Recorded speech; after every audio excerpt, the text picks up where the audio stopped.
Good morning students. Basic English का lecture 4 आज हम पढ़ने जा रहे हैं। अब तक तीन लेक्चर हम पढ़ चुके हैं बेसिक इंग्लिश का। इन 3 लेक्चर के दौरान हमने कौन कौन से टॉपिक्स कवर कर लिए अब तक मैं आपको बताना चाहता हूँ। एक बार आपको रिमाइंड करवा दूँ मैं। देखिए, आप प्रेजेंट इंडेफिनिट टेंस की बात कर रहे थे हम। Present indefinite tense,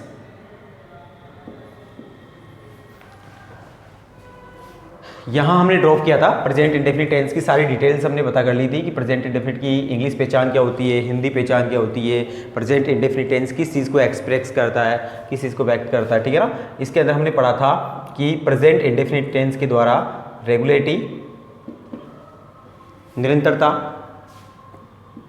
habitual action, आदतन कार्य, यूनिवर्सल ट्रूथ,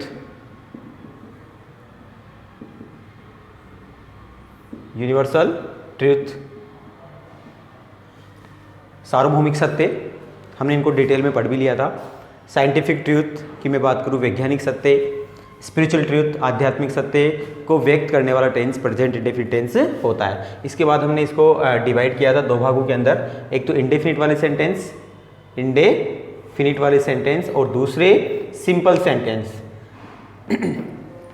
वे सेंटेंस जिनमें सब्जेक्ट के द्वारा कोई क्रिया की जाती है, सब्जेक्ट के द्वारा कोई एक्शन किया जाता है और जिसकी पहचान ताहे, तीहे, तेहे क्रिया के साथ, जैसे पढ़ता है, लिखता है, खेलता है, कूदता है, तो वो टेंस हो जाता है प्रेजेंट इंडेफिनिट टेंस के इंडेफिनिट वाले सेंटेंस। और ठीक है ना। और सिंपल सेंटेंस हमने उन सेंटेंसेस को कहा था जिनमें सब्जेक्ट के द्वारा कोई क्रिया नहीं होती है, और वहाँ पर क्रिया के रूप में किसका प्रयोग किया था अपन ने?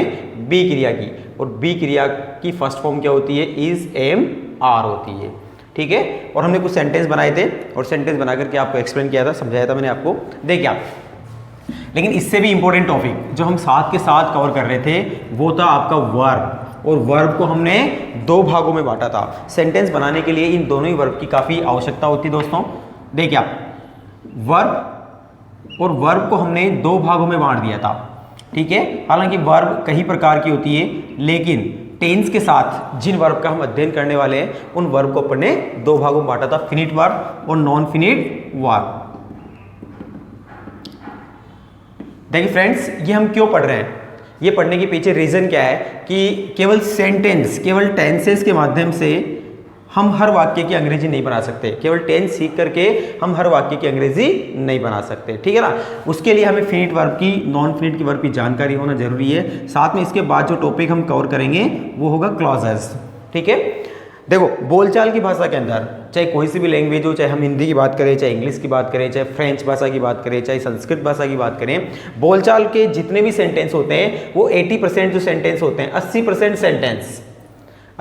जो सेंटेंस होते हैं वो क्लॉजेज में होते हैं या उनमें फाइनिट और नॉन फाइनिट वर्ब का प्रयोग किया जाता है। केवल 20% सेंटेंस ऐसे होते हैं जो टेंस के माध्यम से बनाए जाते हैं। हालांकि सबके अंदर टेंस होता है, लेकिन सिंपल सेंटेंस जो हम बनाते हैं केवल टेंस के माध्यम से, छोटी क्लासेस के अंदर पढ़ाया जाता है, वो सेंटेंस केवल 20% सेंटेंस होते हैं। ठीक है ना। जबकि बोलचाल की भाषा में जिन सेंटेंस का हम प्रयोग करते हैं वो 80% सेंटेंस जो होते हैं वो क्लॉजेस के अंदर चले जाते हैं, या जिनमें फाइनिट और नॉन फाइनिट वर्ब का प्रयोग किया जाता है। तो ये टॉपिक इसलिए हमारा इतना इंपॉर्टेंट होगा। देखिए आप, आगे बात कर रहे हैं हम फिनिट और नॉन फिनिट वर्ब की। देखो, मैंने इसकी डेफिनेशंस आपको एक दिन बताई थी, दोनों की डेफिनेशंस आपको बता दी थी मैंने। फिनिट वर्ब कौन सी होती है? वो क्रिया जिसके ऊपर उसके सब्जेक्ट का मतलब होता है कर्ता, जिसको एक और नाम दिया जाता है door of the action. Door of the action मतलब कार्य को करने वाला सब्जेक्ट। ठीक है। जिस क्रिया के ऊपर उसके सब्जेक्ट के नंबर और पर्सन का प्रभाव पड़ता है वो क्रिया कौन सी कहलाती है? फाइनिट वर्ब कहलाती है। ठीक है ना। और वो क्रिया जिसके ऊपर उसके सब्जेक्ट के नंबर और पर्सन का प्रभाव नहीं पड़ता है वो क्रिया कहलाती है आपकी नॉन फाइनिट। केवल शॉर्ट में इसके ऊपर हम डिस्कस करेंगे, बिकॉज हम इसके ऊपर डिस्कस कर चुके हैं। ठीक है ना। We have discuss earlier on this, इसके ऊपर हम डिस्कस कर चुके हैं पहले से ही। इसके ऊपर हम केवल शॉर्ट में डिस्कस करेंगे। ठीक है ना। अब देखिए आप, आगे बढ़ते हैं हम एक सेंटेंस के माध्यम से फिनिट और नॉन फिनिट को थोड़ा कवर करते हैं आगे। देखिए आप, एक सेंटेंस मैं आपके सामने लिख रहा हूं। I want to read the novel. I want to read the novel, मैं नॉवेल पढ़ना चाहता हूँ। इस सेंटेंस को अगर आप ध्यान से देखेंगे तो देखो आप, पहली चीज़ आई इसका क्या हो गया, सब्जेक्ट हो गया। इसके बाद वॉन्ट क्या हो गई यहाँ पर, वर्ब हो गई। टू क्या हो गया यहाँ पर, प्रीपोजिशन। हमें प्रत्येक पार्ट का पता होना चाहिए कि सेंटेंस के अंदर जितने भी पार्ट्स यूज हुए हैं उनमें से पर्टिकुलरली कौन से पार्ट को क्या बोलते हैं, इसकी जानकारी हमें होनी चाहिए। ठीक है ना दोस्तों। द आपका आर्टिकल हो गया, एन दी का प्रयोग आप करते हुए आए छोटे क्लासेस के अंदर से। और नॉवेल, नॉवेल एक नाउन हो गई, एक संज्ञा हो गई। अब देखिए आप, मेन जो हमारा टॉपिक है वो कौन सा, फाइनिट और नॉन फाइनिट वर्ब। तो फाइनिट और नॉन फाइनिट के साथ वर्ब जुड़ा हुआ है, तो हम इस सेंटेंस के अंदर केवल वर्ब के ऊपर फोकस करते हैं कि इसमें कितनी वर्ब यूज हुई है और उन वर्ब का किस प्रकार से यूज किया गया है। देखिए आप, पहली वर्ब की अगर ऊपर बात करते हैं, वर्ब नंबर फर्स्ट, तो ये होती है आपकी वांट, ठीक है। और अगर वर्ब नंबर सेकंड के ऊपर बात करते हैं तो वर्ब कौन सी है, वर्ब नंबर सेकंड वो है आपकी रीड। देखिए दोस्तों, अब यहाँ पर वांट और रीड में क्या फर्क है, क्या डिफरेंसेस है, क्या मेजर डिफरेंस है दोनों के बीच में, वो मैं आपको समझाने जा रहा हूँ। आप ध्यान से देखिए। देखिए आप, मैंने आपको परसों बताया था लेक्चर 3 के अंदर कि जो क्रिया सब्जेक्ट के तुरंत बाद आती है, जो क्रिया सब्जेक्ट के जस्ट बाद लिखी जाती है, वो क्रिया फाइनिट होती है। फाइनिट क्यों होती है, क्योंकि सब्जेक्ट के बाद लिखने की वजह से, सब्जेक्ट के बाद लिखने की वजह से उसके ऊपर सब्जेक्ट के नंबर और पर्सन का प्रभाव पड़ता है। ठीक है ना। तो यहाँ पर जो वॉन्ट क्रिया है वो आपकी फिनिट क्रिया है, ये इसकी डेफिनेशन हो गई। ठीक है ना। डेफिनेशन क्या लिखी है अपन ने, कि जो क्रिया सब्जेक्ट के तुरंत बाद यूज की जाती है वो ही अक्सर फाइनिट क्रिया होती है। हालांकि डेफिनेशन ये कहती है कि उसके ऊपर सब्जेक्ट के नंबर और पर्सन का प्रभाव पड़ना चाहिए। ठीक है ना। दूसरी क्रिया कौन सी आपकी, रीड, जो क्रिया फाइनिट वर्ब के बाद आती है या जिसके ऊपर सब्जेक्ट का कोई प्रभाव नहीं पड़ता है, उसके नंबर और पर्सन को चेंज करने से उसमें कोई चेंज नहीं आता है, उसमें कोई तब्दीली नहीं होती है। ठीक है ना। तो वो क्रिया कौन सी कहलाती है, नॉन फाइनिट। तो यहां पर जो रीड क्रिया है वो कहलाएगी आपकी नॉन फाइनिट वर्ब। ठीक है फ्रेंड्स, ये कहलाएगी आपकी नॉन फाइनिट वर्ब। अब देखिए आप, कैसे पता लगेगा कि ये फाइनिट और ये नॉन फाइनिट है। एक मिनट, इस सेंटेंस को हम थोड़ा चेंज करके देखते हैं, इसको हम थोड़ा चेंज करके देखते हैं। ठीक है ना। जैसे मान लीजिए आपने आई के स्थान पर प्रोनाउन चेंज कर दिया। आई कौन सा पर्सन है, फर्स्ट पर्सन। ही कौन सा पर्सन है, third person. Singular, masculine, masculine किसको बोलते हैं, जो पुरुष के लिए यूज होता है।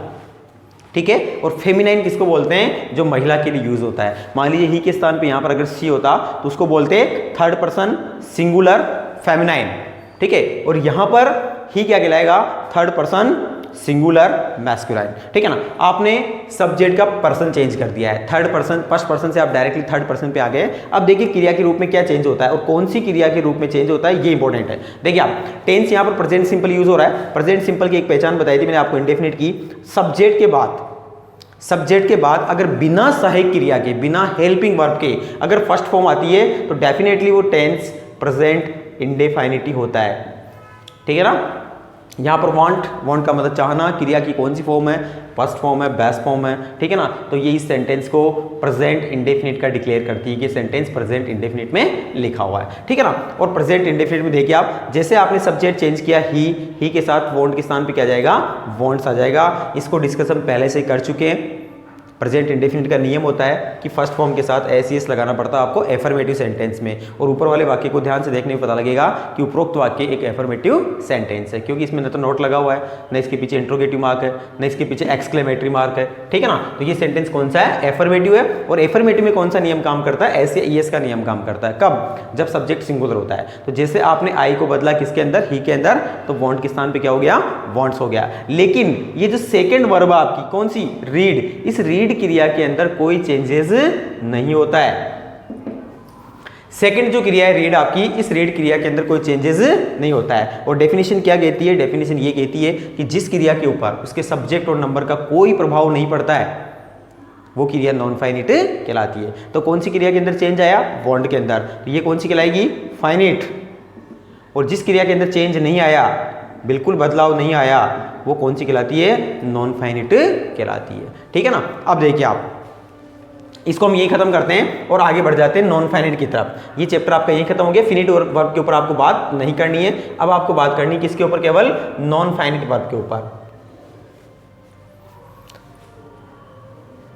देखिए फ्रेंड्स, अब हम डिस्कस करेंगे केवल किसके ऊपर, नॉन फाइनिट वर्ब। इसका डिवाइडेशन भी करेंगे और समझेंगे कि किस प्रकार से जनरल सेंटेंस के अंदर नॉन फाइनिट्स का उपयोग किया जाता है। ठीक है दोस्तों, तो मैं आपको बताना चाहता हूं, अगर आप नोट करना चाहें तो नोट कर सकते हैं। नॉन फाइनिट वर्ब को 3 भागों में बांट दिया जाता है। अब हम फाइनिट की बात नहीं करेंगे, अब हम नॉन फाइनिट क्रिया की बात करेंगे। तो नॉन फाइनिट क्रिया को कितने भागों में बांट दिया जाता है? 3 भागों में। पहली होती है इनफिनिटिव, पहली कौन सी होती है?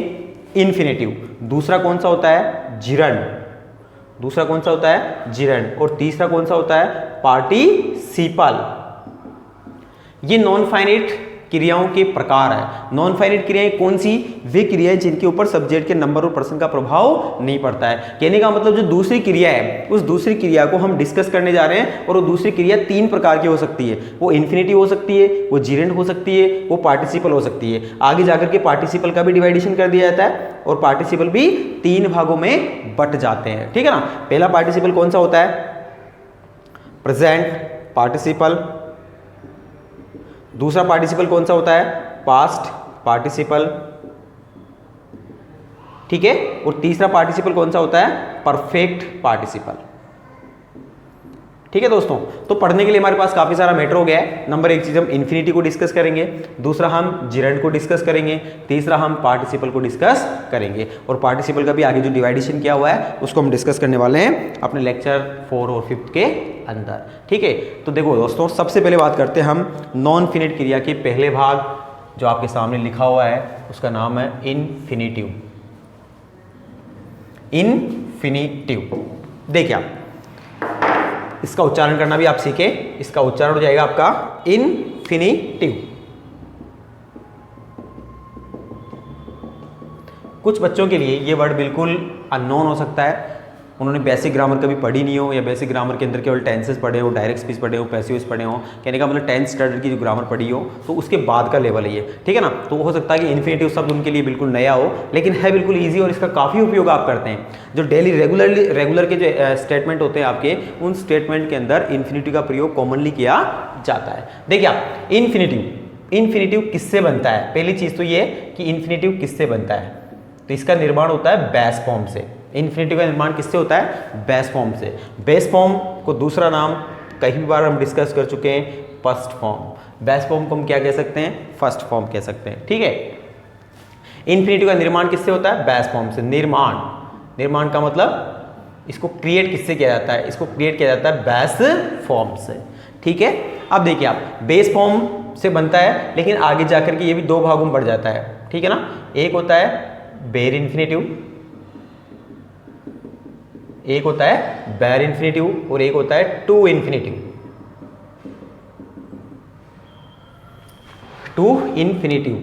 ठीक है ना। मतलब ये जो इन्फिनिटिव होता है, जो क्रिया की फर्स्ट फॉर्म से बनता है, ये भी आगे जाकर के कितने भागों में बढ़ जाता है? 2 भागों में। पहला बेर इन्फिनिटिव, या इसको आप जीरो इन्फिनिटिव भी कह सकते हो। Zero infinitive. ठीक है। और दूसरा जो इन्फिनिटिव होता है वो कौन सा होता है? To infinitive. ठीक है ना। देखो आप, बेर इन्फिनिटिव केवल बेस फॉर्म, केवल अगर बेस फॉर्म आती है तो वो कहलाएगा बेर इन्फिनिटिव या जीरो इन्फिनिटिव। और अगर बेस फॉर्म प्लस 2 आता है, या 2 प्लस बेस फॉर्म आता है, 2 प्लस बेस फॉर्म अगर आता है तो वो कहलाता है टू इन्फिनिटिव। सेंटेंस के माध्यम से आप अच्छी प्रकार समझ पाएंगे। एक सेंटेंस में आपके सामने लिखने जा रहा हूं, उसको देख करके आप समझना कि टू इन्फिनिटिव क्या होता है और बेर इन्फिनिटिव क्या होता है। देखिए आप, Ram wants to play football. Ram wants to play football। ये सेंटेंस आपके सामने लिखा हुआ है, प्रेजेंट इंडेफिनिट टेंस है। ठीक है ना। इसके अंदर आपको टेंस डिस्कस नहीं करना है, आपको डिस्कस करना है इसके अंदर फिनिट और नॉन फिनिट क्रिया को। देखिए दोस्तों, कोई भी जो सेंटेंस होता है वो बिना फिनिट वर्ब के नहीं बनता है, एक फिनिट वर्ब का होना जरूरी है। और फिनिट वर्ब कौन सी होती है? जो सब्जेक्ट के तुरंत बाद आती है। मैंने आपको बताया पहले, जो क्रिया सब्जेक्ट के तुरंत बाद आती है वो कौन सी कहलाती है? फिनिट वर्ब कहलाती है। ठीक है ना। कहने का मतलब सब्जेक्ट कोई ना कोई क्रिया तो करेगा ना। अगर क्रिया ही नहीं करेगा तो वो सेंटेंस कहाँ से कहलाएगा? वो वाक्य कैसे कहलाएगा? जैसे मैं सब्जेक्ट हूँ, अगर मैंने कोई क्रिया ही नहीं की तो फिर वाक्य कहाँ से हुआ? वाक्य तो हुआ ही नहीं। ठीक है ना। तो फिनिट वर्ब का होना जरूरी है।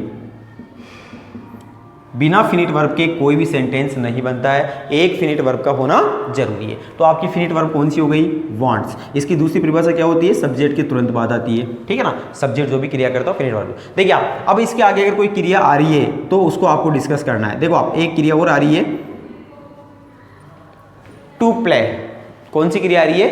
टू प्ले, उसके साथ टू भी लगा हुआ है और बेस फॉर्म भी लगा हुआ है, ठीक है ना। अब इस क्रिया के ऊपर सब्जेक्ट के नंबर और पर्सन का कोई प्रभाव नहीं पड़ता है। कैसे नहीं पड़ता है? मान लीजिए आपने राम के साथ टू प्ले आ रहा है, राम एंड श्याम कर दिया, आपने सब्जेक्ट का नंबर चेंज कर दिया।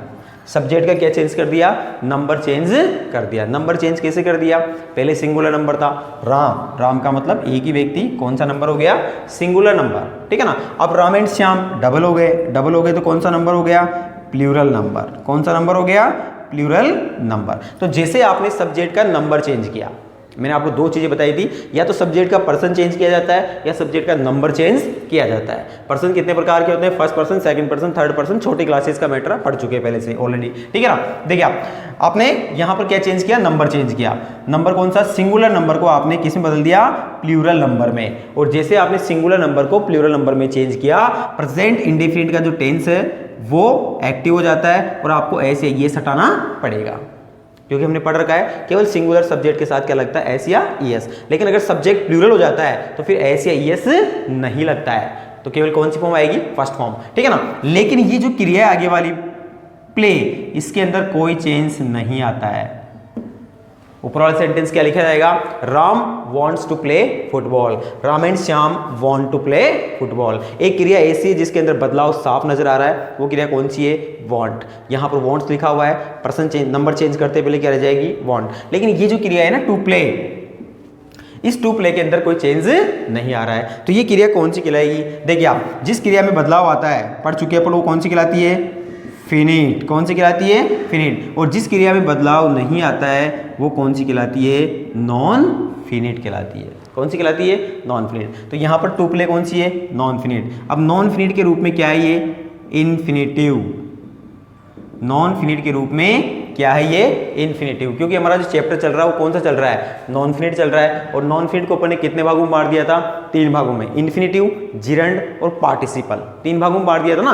तो जैसे आपके सामने कोई नॉन फिनिट आएगी, जैसे आपके सामने कोई नॉन फिनिट आएगी तो आप ये देखना जरूर चाहेंगे कि नॉन फिनिट का कौन सा भाग है?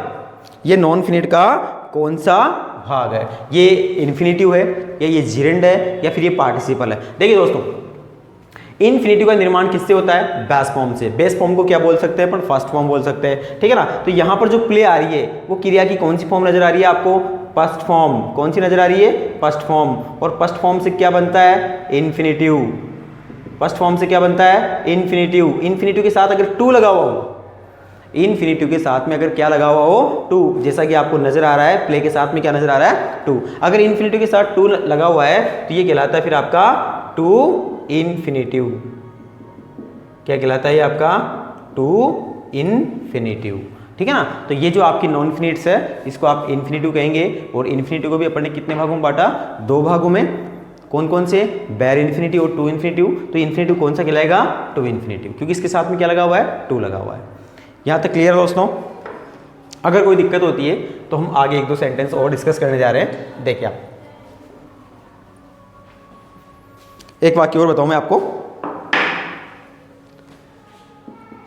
जैसे मोहन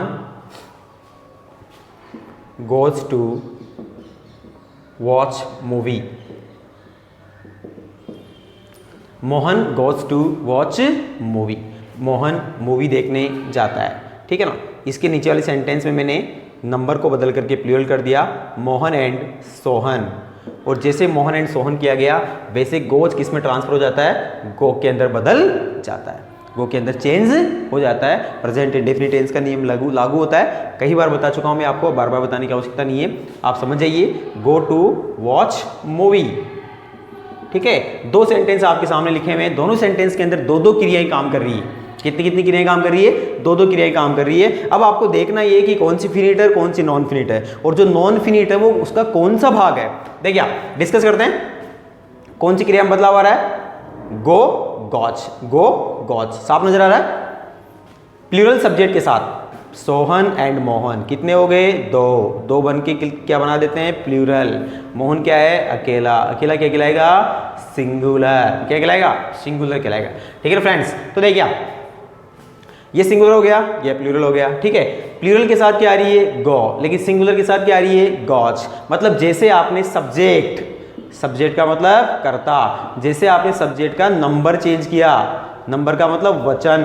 कितने प्रकार के वचन होते हैं अंग्रेजी में? दो प्रकार के, singular number and plural number. जैसे आपने सिंगुलर को प्लूरल में बदला, वैसे क्रिया के रूप में क्या आ गया? बदलाव आ गया। और जिस क्रिया के रूप में बदलाव आ जाता है वो क्रिया कौन सी कहलाती है? Finite verb. कौन सी कहलाती है? Finite verb. ठीक है दोस्तों, और जिस क्रिया, अब आगे देखिए आप, थोड़ा सा आगे बढ़ते हैं, वन स्टेप मूव करते हैं अपन, आगे बढ़ते हैं थोड़ा सा। एक क्रिया नजर आ रही है आपको, वॉच, और इसके साथ क्या लगा हुआ है? टू लगा हुआ है। ठीक है दोस्तों, पहली चीज कि ये फिनिट है या नॉन फिनिट है। हालांकि आप डिस्कस कर चुके हैं कि फिनिट क्रिया आपकी कौन सी है? गॉज है। तो डेफिनेटली ये कौन सी होगी? Non finite. ठीक है ना। और नॉन फिनिट को अगर आप चेक करना चाहते हैं तो कैसे चेक करेंगे? वो क्रिया जिसके ऊपर उसके सब्जेक्ट और के नंबर और पर्सन का कोई प्रभाव नहीं पड़ा। सब्जेक्ट का नंबर चेंज किया आपने, लेकिन इस क्रिया में कोई चेंज नहीं आ रहा है। अगर इस क्रिया में कोई चेंज नहीं आ रहा है तो ये कौन सी कहलाएगी? नॉन फिनिट्स कहलाएगी। ठीक है ना, नॉन फिनिट हो गई। अब देखिए आप, अब आपका टॉपिक खुल जाता है कौन सा? नॉन फिनिट वाला, है ना। फिनिट तो यहीं पे खत्म हो गई, फिनिट का तो मैटर खत्म हो गया। अब आपका टॉपिक कौन सा खुल गया? Non finite. क्योंकि नॉन फिनिट को अपन ने कितने भागों में बांट रखा है? नॉन फिनिट को अपन ने कितने भागों में बांट रखा है? तीन भागों में। पहला कौन सा? इन्फिनेटिव। दूसरा कौन सा? जिरंड। तीसरा कौन सा? पार्टिसिपल। तीसरा कौन सा होता है? पार्टिसिपल होता है। ठीक है ना, पहला इन्फिनेटिव, दूसरा जिरंड, तीसरा पार्टिसिपल। देखिए आप, नॉन फिनिट का पहला भाग होता है, तीनों को चेक कर लेते हैं अपन, हालांकि तीनों को अपन ने पढ़ा नहीं है बट डिस्कस करते हैं। देखो आप, पहला भाग कौन सा होता है? इन्फिनेटिव। इसका निर्माण किससे होता है? बेस फॉर्म से।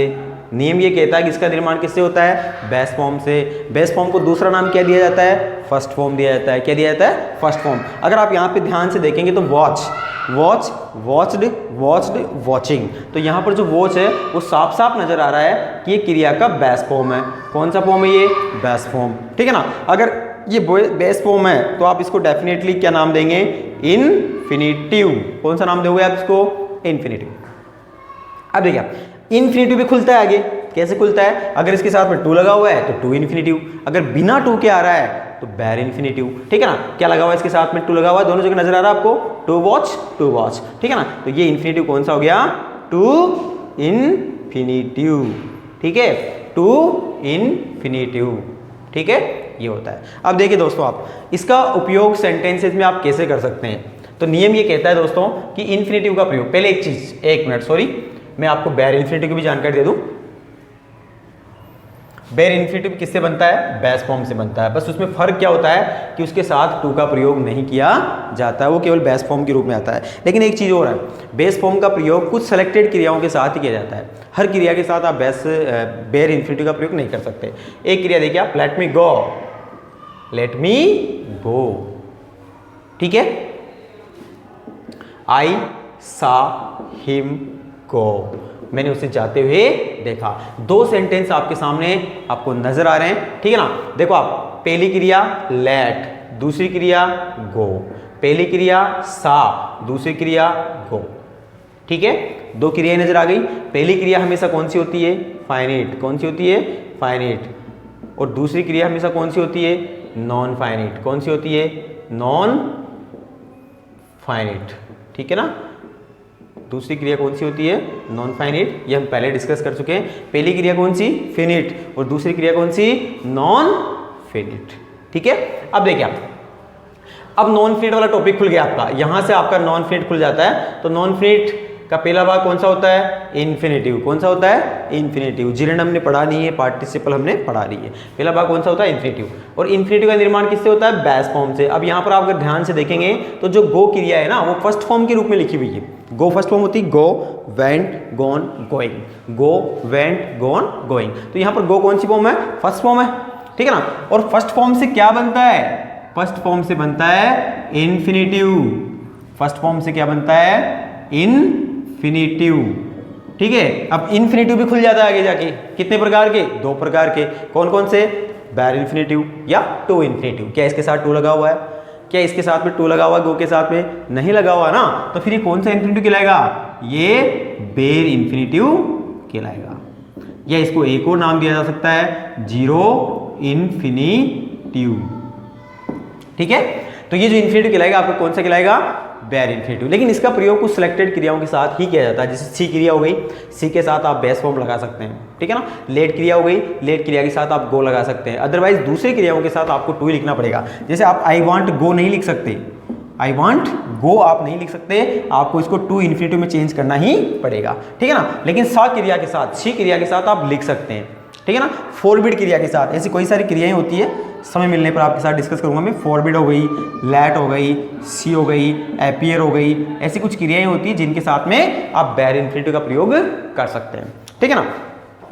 चलो टॉपिक को थोड़ा सा आगे बढ़ाते हैं कि टू इन्फिनेटिव का प्रयोग कहाँ कहाँ कर सकते हो आप। तो नियम ये कहता है फ्रेंड्स, दोस्तों, कि टू इन्फिनेटिव का प्रयोग वाक्य की शुरुआत में भी कर सकते हैं और वाक्य के बाद में भी कर सकते हैं, मतलब वाक्य के बीच में भी कर सकते हैं। जैसे एक सेंटेंस, गणित पढ़ने के लिए, ये जो टू इन्फिनेटिव होता है दोस्तों, इसकी हिंदी में जो साउंड बनता है ना आपको, के लिए का साउंड बनता है, या तो के लिए का साउंड बनता है या को का साउंड बनता है। जैसे गणित पढ़ने को, गणित पढ़ने के लिए, मुझे दिमाग की आवश्यकता है, गणित पढ़ने के लिए मुझे दिमाग की आवश्यकता है, ठीक है ना दोस्तों। तो देखो आप इस सेंटेंस को अगर आप ध्यान से देखेंगे तो इस सेंटेंस के अंदर आपको दो क्रियाएं नजर आएगी, एक तो आ गई पढ़ना और एक आएगी आपको आवश्यकता होना। दो क्रियाएं नजर आ रही है, एक तो आपकी पढ़ना और एक होगी आपकी आवश्यकता होना। केवल इस सेंटेंस को डिस्कस करेंगे, इसके बाद हम लेक्चर 4 में डिस्कस करेंगे, ठीक है ना। देखिए आप गणित पढ़ने के लिए अगर आपको साउंड में नजर आता है के लिए का या को का, तो आप इन्फिनेटिव बना दीजिए। क्या बना दीजिए, इन्फिनेटिव, ठीक है ना। और इन्फिनेटिव का निर्माण किससे करते हैं, पर बेस फॉर्म से। और टू इन्फिनेटिव का निर्माण किससे करते हैं, टू प्लस बेस फॉर्म से। तो to read maths, to read maths. अगर आपने इन्फिनेटिव का प्रयोग वाक्य की शुरुआत में किया तो आपको कोमा लगाना पड़ेगा, टू रीड मैथ्स। मुझे मतलब सब्जेक्ट क्या हो गया, आई। आवश्यकता होना, need, present simple first form, आई नीड ब्रेन, मुझे एक दिमाग की आवश्यकता है। क्या, आई नीड ब्रेन, केवल आई नीड ब्रेन भी आप लिख सकते हो, आई नीड ब्रेन, मुझे दिमाग की आवश्यकता है, ठीक है ना। To read maths, I need brain. तो ये क्रिया हो गई आपकी कौन सी, फाइनिट वर्ब। फाइनिट क्यों हो गई, क्योंकि सब्जेक्ट के तुरंत बाद आ रही है। ये टू रीड क्रिया कौन सी हो गई आपकी, नॉन फिनिट, क्योंकि ये सब्जेक्ट स्टार्ट नहीं होने से पहले आ गई, मतलब सब्जेक्ट का इसके ऊपर कोई प्रभाव नहीं है। ये कौन सी हो गई, नॉन फाइनिट, और नॉन फाइनिट के रूप में कौन सी हो गई, टू इन्फिनेटिव। तो कहने का मतलब क्या हुआ दोस्तों, कि टू इन्फिनेटिव का प्रयोग आप वाक्य के स्टार्टिंग में कर सकते हो, ठीक है ना। अब इसी सेंटेंस को मैं कैसे लिखूं, I need brain to read maths. अब की बार ये जो टू रीड वाली क्रिया है ना, टू इन्फिनेटिव, इसका प्रयोग मैंने कहां पे कर दिया, वाक्य के बिल्कुल बीच में या पीछे की तरफ कर दिया, ठीक है ना। तो फिनिट वर्ब कहां पर आ गई, स्टार्ट के अंदर फिनिट, और टू रीड कहां चली गई, नॉन फिनिट कहां चली गई, पीछे चली गई। वही नॉन फिनिट के रूप में क्या हो गया, टू इन्फिनेटिव, ठीक है। इन्फिनेटिव आपको समझ में आया होगा आई होप। और हम we will discuss gerund and present participle, past participle, perfect participle tomorrow. Okay, thanks friends, meet you soon.